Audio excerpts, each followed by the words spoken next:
आरती देवी जी और कान तक पहुंचे थे तो मंच में आकर कष्ट करब आरती देवी जी।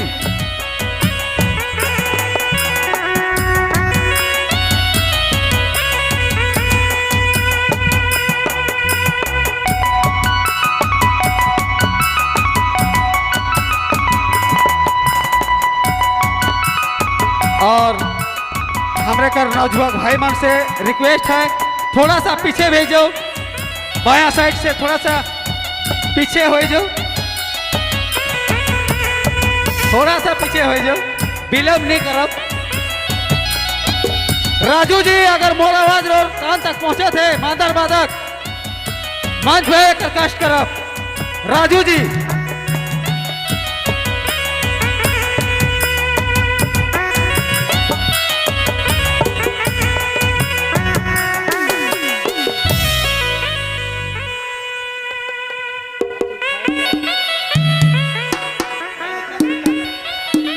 राजू भाई अगर मोर आवाज और कान तक पहुंचा थे मांदर बादक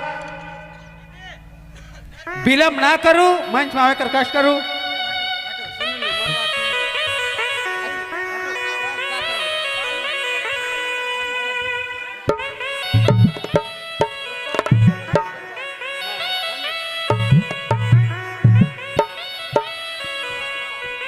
हेलो हेलो। अब प्रोग्राम नॉन स्टॉप चलना चाहिए, प्रोग्राम में कोई रुकावट नहीं होगा। अब नॉन स्टॉप चलेगा प्रोग्राम, जिसका जैसा नंबर आएगा वैसा चलेगा, कोई स्टॉप नहीं और ज्यादा कुछ प्रवचन भी नहीं होगा। हेलो। रोरे मनकर बीच आरती देवी जी मंच में उपस्थित हैं।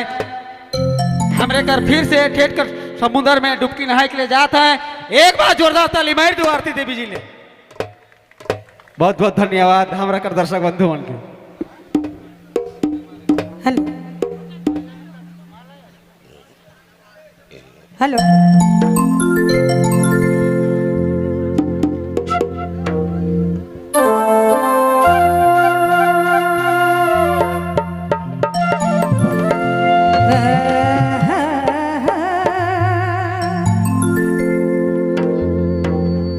हेलो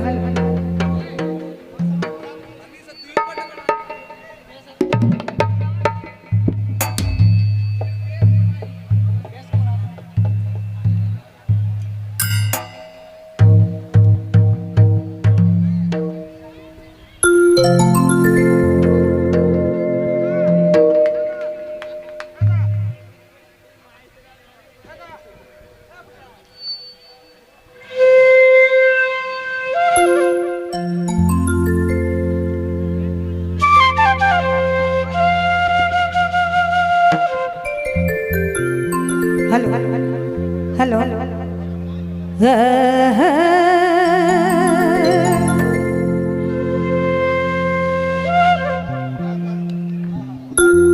जहिया से देखा लिहा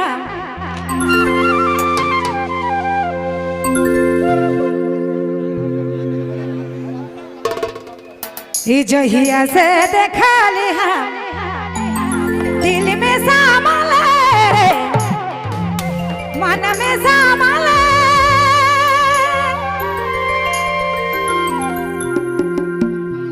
हो कहाँ गेली ए भाई कहाँ गेली मोके कही के नहीं गेली